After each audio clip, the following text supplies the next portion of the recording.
yung ginagawa ng tubig ngayon kasi nayugyug. And you have to remember, this is a tectonic shift.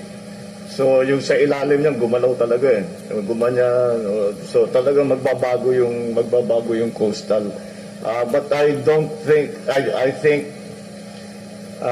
we can assure our people that walang risk. Pero walang risk ng tsunami. Walang risk ng storm surge. Yun lamang magbantay sila kasi nung nagkalindol, yung tubig ay was disturbed by the movement in the land. Yusek Solido, maybe you want to add something. Yes po, Mr. President. Ang gumalaw pong fault ay yung Abra River Fault. Ang galaw po niyan, may pagkaangat at sideways. So nung gumalaw na yung isla, nadistorbo po yung tubig, kaya minsan umatras, bumabalik. So, hindi po yun talagang tsunami, but not really life-threatening, avoid lang nila, atras lang. Yung mga cracks po sa mga beaches, yun po yung result ng liquefaction, may bumubuka pong lupa. So, Mr. President, meron po tayong 23-man DOST team. Nasa Vigan ang nandito na po sa ABRA partner ang PBBM. We will evaluate yung landslide po kasi yun po yung pinakamahirap at yung mga cracks na nangyari sa Ilocos para mabigyan ng guidance po ang local government. This is coastal, not Yes. river. Yeah, coastal po. May mga malambot po. River. Well, maybe we can explain that as best as possible. The most important thing is that people understand na hindi sila kailangan mag-alala sa tsunami at saka sa storm surge. Pero nagbabago talaga dahil may umurong ang lupa eh. So yung sa pag-urong nun, meron talaga magiging effects. Bantayan na lang nila. Huwag silang mahulog dun sa malaking crack. Huwag silang very familiar naman sila. So I think it's important that yung tsunami and storm surge maging maliwanag, huwag kayong mag-alala. Mr. President, Yes, please. sir, since we are in ABRA, meron kaming separate infrastructure damage for exclusive for ABRA, if you would allow us to present. All right, please, go ahead. First slide, please. So ito yung mga damages dito sa ABRA, sir. This one is in ABRA Ilocos Road. Next slide. Next slide. Umurong talaga. Oh. So ito sir yung mga fault line, ABRA Ilocos Road again. Next slide. The same road section, ABRA Ilocos Road. Next slide. The same road section, sir. Next slide. Next slide. ABRA Ilocos Road again. Next slide, please. Next slide. Next slide. So yan, sir. Nagkaroon siya ng hump. It's a straight line. Next slide. So, rockfall. Next slide. Ito sir yung sa approach ng bridge. Next slide. This one sir is in Abra Kalinga Road at Dolores Abra. Next slide. Again sir in Abra Kalinga Road. Rock slide. Next slide please. So open na rin siya sir. Next slide. Next. Next slide. Again, sir, in Abra Kalinga Road. Next slide. Next slide. Next slide.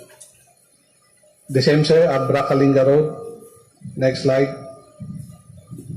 So, sir, kung mapapansin niyo, sir, puro mga rock slides yung nangyayari dito rin in that part of this province. Next slide, please. Abra Kalinga Road again. Next slide. Abra Kalinga Road again. Next slide, please. Yan naman sir, along Abra Cervantes Road, San Isidro, Lagangilang, Abra. So, ito yung sa Bahay Bridge, sir. Malapit ito sa epicenter. Yes, sir. Lagangilang. Basta yun ang area. Next slide. Ito naman sir, sa Calao, Bukay, Abra, along Abra Cervantes Road. If you can see the size of the boulders na nahulog. Next slide. So again, in Abra Cervantes Road, sa Lapadan, Abra. Next slide. Biwing Bridge in San Ramon, Manabo, Abra. Next slide. Ito sir, not passable pero may detour naman siya sir. Next slide. The same bridge, Biwing Bridge. Next slide. Next slide. This one sir is in Sadig Bridge, San Ramon, Manabo again. Next slide. Ito naman sir is in San Ramon, East Manabo, Abra. Next slide. Soil collapse along Abra Cervantes Road. Soil collapse yan sir pero may kasama ring boulders. Next slide. The same. Next slide. Next slide. So yan na sir yung ongoing na clearing operation. Next slide. Next slide. Next slide. This one sir is in Calaba Bridge, Calaba Bangged. So the same sir, yung sa, kung makikita niyo yung picture sa left ng approach, meron tayong crack. Next slide. This one sir is along the Abra Ilocos Norte Road. May konting settlement dun sa left side ng kalsada. Next slide.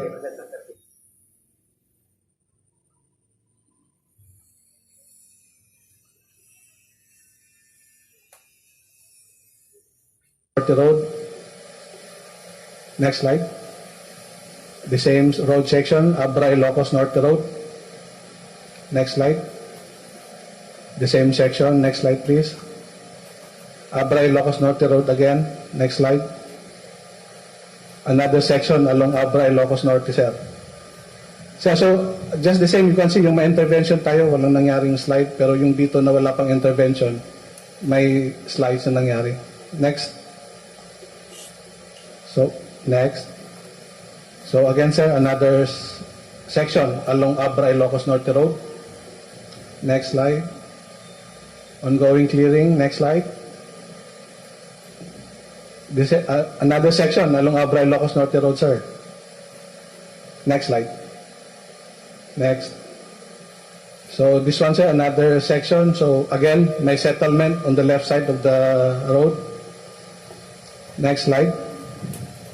The same road section, sir, along Abra Ilocos Norte Road. Next. Again, sir, along Abra Ilocos Norte Road. Ito, medyo malaki, sir, yung na-open sa yung crack sa kalsada. Next slide. This one, sir, along the Abra Ilocos Norte boundary road. Next slide.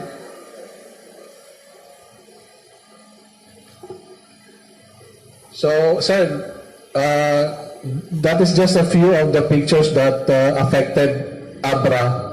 And yung initial cost ng damage, sir, is as of this moment is nasa 418 million. Pero I think it will increase, sir, as we go on with our assessment. How many national roads are closed for now? In Abra, sir, isa na lang. Isa na lang. Yes, sir. Okay. Which one? Yung Abra Kalinga Road, sir. Actually, sir, na-open yun, pero yung aftershock, nagkaroon ulit ng slide. Nagka-slide ulit. Ay. Ano yun dyan? Abra Ilocos Norte Road is closed right now, sir. Yes, yung pinakita mo. Yung the one that you just showed us. Abra Ilocos Norte. Is that open? Open na. Open na. O hindi pa raw eh. Just this morning, hindi. Sarado, may mga slides. Just this morning, may report po na Abra Ilocos Norte is closed again. So, that's a result of no aftershock this morning. Maybe the aftershocks early this morning. May aftershock may mga slides na naman po. So, nagka-landslide ulit. So anyway, sir, may equipment tayo sa site and they will How open strong are that. the aftershocks still now? Magnitude 5, mga intensity 5 po yan. So pwede niyang iusod pa yung na landslide na area.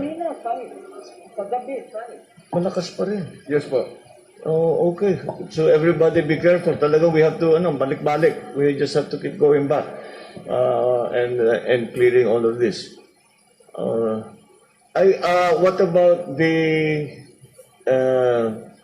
irrigation infrastructure? NIA. May NIA ba dito?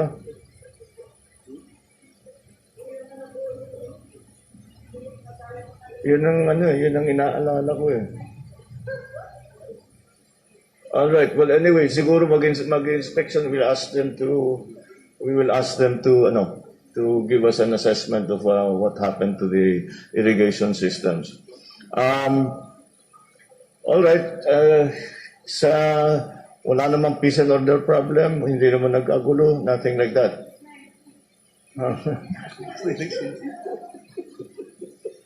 Sir, Bumusina ka naman. Di mo bumusina ka ng konti. Yes. Right here, sir. Sir. May update lang ho yung RD natin from CAR, yung BANGUED kasi sir, tinamaan din eh. Go ahead, Arnel Garcia, Director Garcia.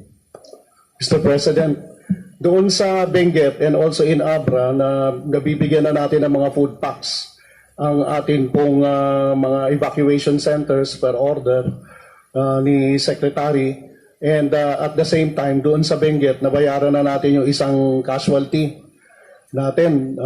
Ito ay burial at guarantee letter doon sa Kabaong, so lumalabas ng mga 35,000 po yan. As per rin po ni Secretary, dito po sa ABRA, nag-release po tayo ng mga 10 million para roon sa partially at totally damaged houses. Ito po ay ibibigay natin in the form po ng aid for individual in crisis. At ito po ay dala po natin. At this point po, Mr. President, ngayon po ay may 3,900 food packs tayo na i-airlift. At kailangan lang po namin ng extra chopper.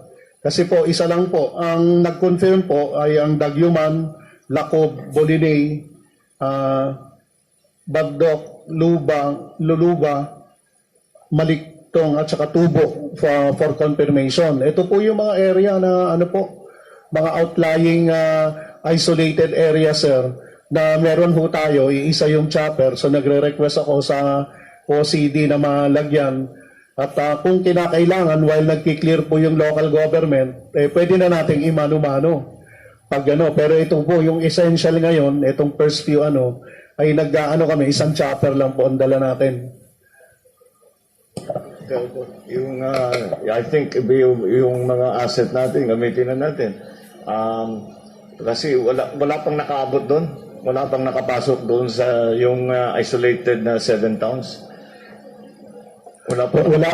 At ngayon ho, yung chopper natin ngayon, meron listahan ho ng barangay. Ngayon ho ay nililipad ngayon para isang chopper pa lang ang nakakailang barangay sila sa isang araw.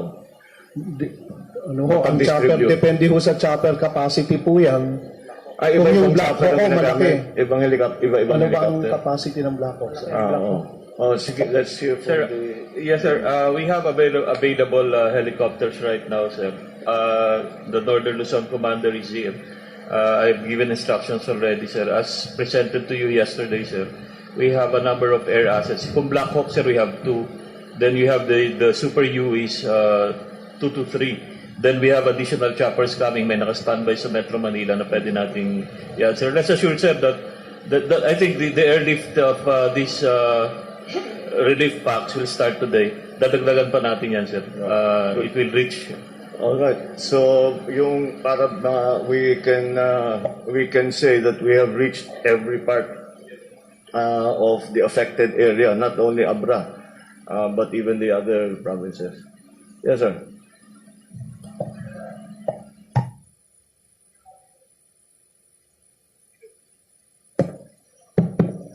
Sir, I'm Lieutenant General Torres, Commander Northern Luzon Command. General.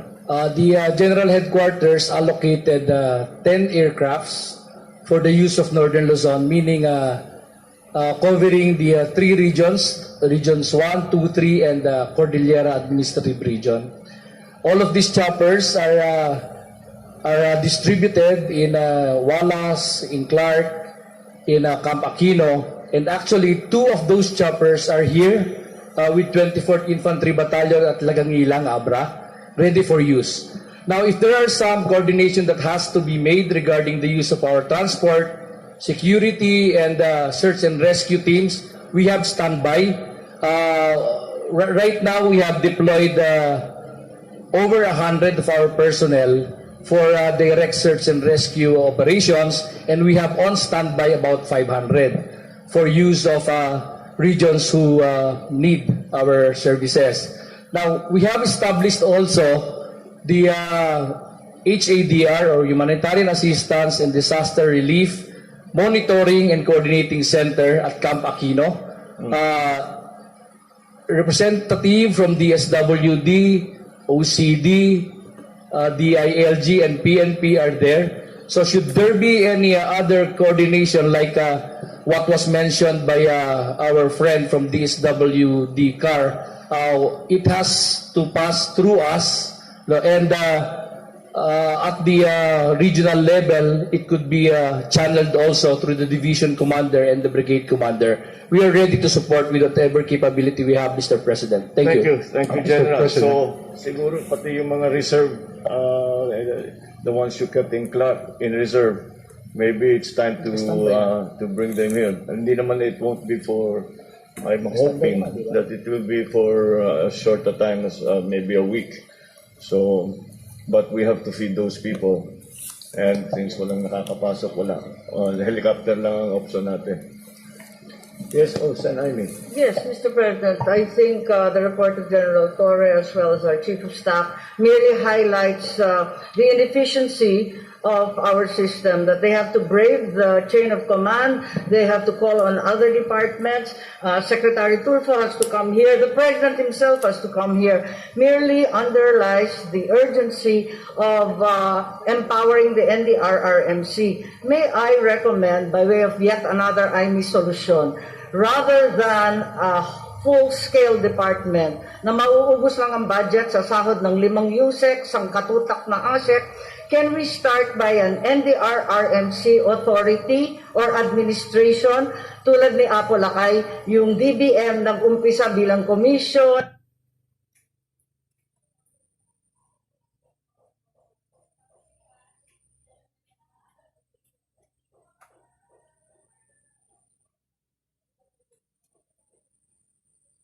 smaller basis, just the authority or administration.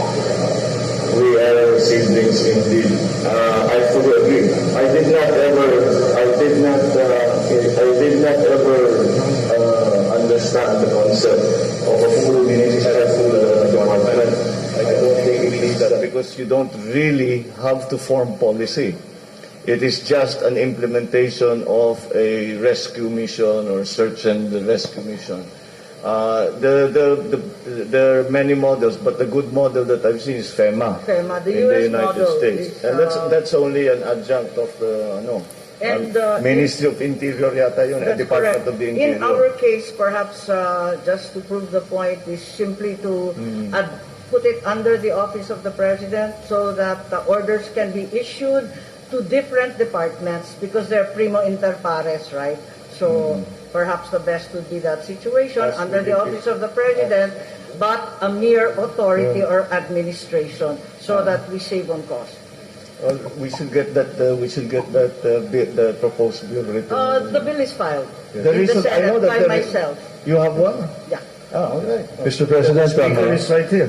on the part of the House, we shall support the good senator's proposal here, owing to the fact that we've always been looking for best practices, in FEMA or even the AFAD in Turkey are great models for best practices for these protocols. We shall also join the good senator from Ilocos Norte on her call to support the budgetary requirements for the restoration of the heritage cultural sites, as well, of course, as the various infrastructures on the situation report declaration list of urgent projects. And we will all do so in coordination with our good representatives from the respective districts, who will be, I'm sure, working with the respective mayors, as headed by our LNP mayor, my very good friend Mayor J.B. Beno. So we are one in and we are in unity in this call to support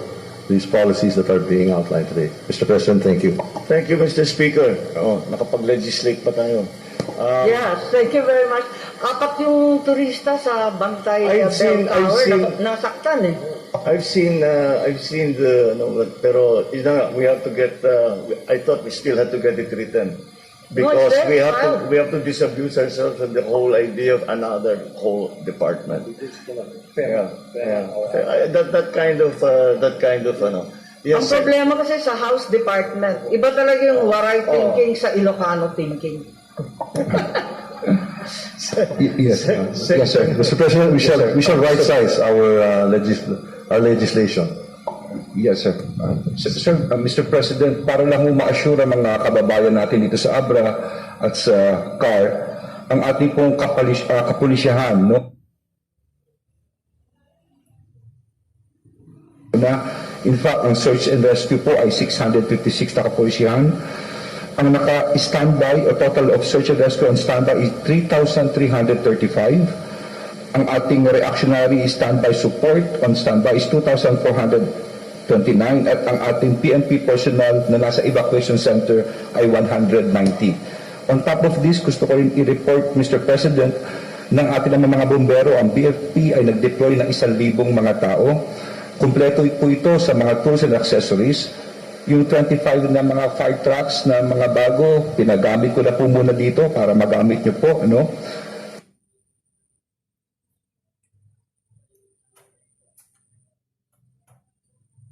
Baka kailangan ito itong mga government po sa mga lugar. Yun lang po, Mr. President. Siguro sa mga evacuation area, papakain natin. Kasi yung gito na Yes, Mr. President, this is so important. Sinurve po namin, pati Kalinga, pati hindi lang ABRA, Kalinga, Mountain Province. Ito po yung mga affected at saka Benguet. And at this point po, ay dito po sa ABRA, ay meron po tayong 5 million para sa ibigay po natin para rin sa injured at saka yung partially at saka yung totally damaged mga houses. Ito po ay ni Secretary Tulfo at meron pa hong incoming na 5 million. So all in all, 10 million. Dahil mas marami ho rito para matulungan natin yung mga kababayan. And then meron ho tayo yung sa mga ibang area, magpo-provide ho din ho tayo as support natin. Okay. Very good. Thank you. All right. So I think we have a good idea of the situation. Let us go once again through the list of the requirements, the needs. Number one is the water supply, and of course the whatever financial support that the DSWD is intending to provide para yung mga that have been rendered homeless or at least they have been evacuated. May support naman sila ng kaunti. That will include the feeding and the IX that we are providing for them now. Actually, sir, meron din ho kaming quick reaction na refunds. Yung QRF, tapos sasabi nga po ni Senador Marcos, sir, na yung sa housing, meron din ho kaming gano'n na we provide cash assistance para sa housing. Yeah. That's to and then maybe tignan muna natin, i-assess natin kung kailangan na makapag-provide kahit na mga trapal lang, kahit yung mga just for the interim. We have that, sir. You're doing that already. We have that, Mr. Good, President. because that will encourage people to go back home. All right, so at least dun sa mga naapektuhan, naging biktima, let's make sure that we are ready to support them and give them all that they need.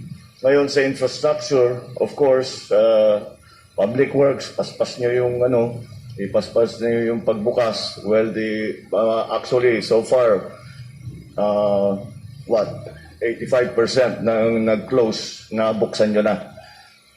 But again, we still have the prospect. Meron pa ring mga kaya nauulit yung sinasabi ni Kong JB that na-clear na nasisira. But we just keep doing that.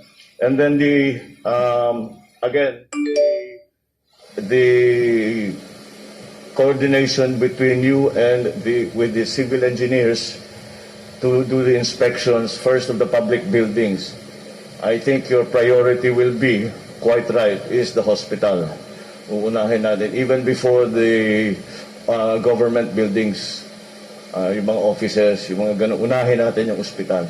Alright, so when we organize that, let's go first to the hospital, let's go first to the clinics, the healthcare centers, make sure and then we can then go look at the the government buildings, after which we can puntahan na rin natin yung mga bahay ng mga tao para makita kung pwede na talaga silang safe na sila kahit na so that we'll just keep we will just keep monitoring that. But again, I know I have said it, but I will repeat it. Mga government, national government agencies, lahat ng gagawin ninyo, please coordinate closely with the local government para ma-maximize ang inyong mga asset.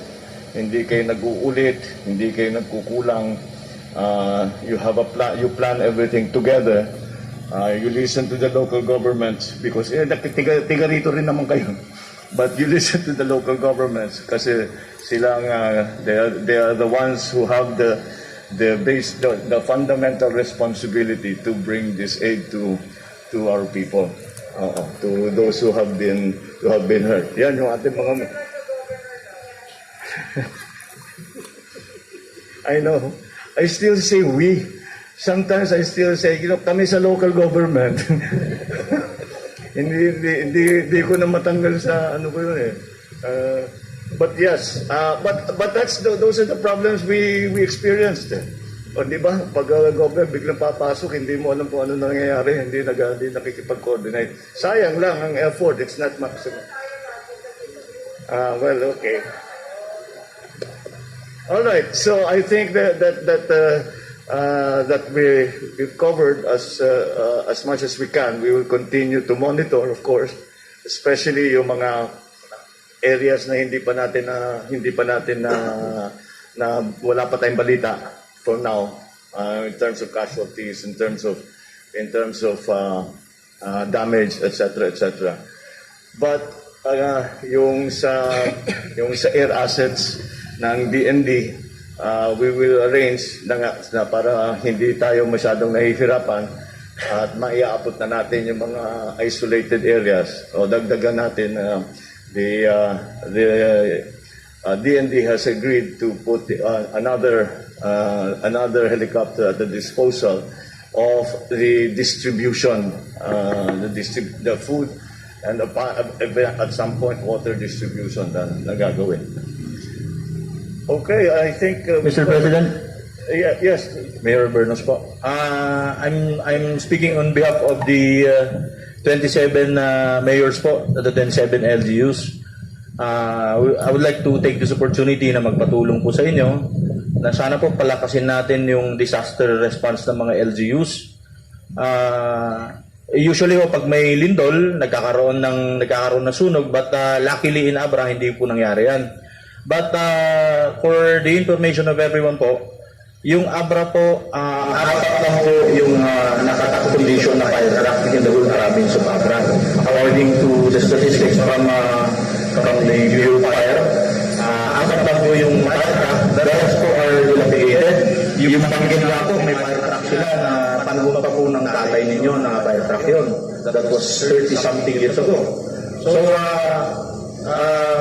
inihiling ko po na sana palakasin yung disaster response ng mga LGUs. Balita ko po from the BFP, they have brought 15 brand new fire trucks to ABRA now. Baka pwede po, Mr. President, na iwan na lang po yung iba dito because of all the municipalities in ABRA, we have 16 na fire station. Pero of that 16, apat lang po yung may nakatap condition na fire truck. So sana po, iwan na lang po yung fire truck dito with the permission from the good SILG. Sana po. And in relation to that po, yung ambulance po, every now and then, during the previous administrations, I was once a mayor before for 3 terms, lagi po kaming lumuluhod sa PCSO for ambulance. So, this time, siguro naman po, open na po lahat yung request namin because may Ilocano president na kami and we delivered 96% of the votes of ABRA during the last election. So, tingin ko, kami naman po maniningil ngayon. Mr. President, maraming salamat po. Maraming salamat. All your comments are well noted. And of course, we will look into it, paano magano ng but the problem of fire truck and ambulance is worse here in Abra than in other provinces. Medyo naiwanan kayo when it comes to that. So we have to, ito ating mga legislators, sabihin niyo mga gano'n. Yes, sir. Thank you so much, sir. Pero out of the 15, sir, baka pwede pong makipag-iwan si SILD. Hihirit pa. Pag-usapan nyo, baka makakumbinsin mo. Thank you so much, Mr. President. Malakas ka naman sa kanya eh. Maraming salamat po. Magkaibigan naman kayo eh.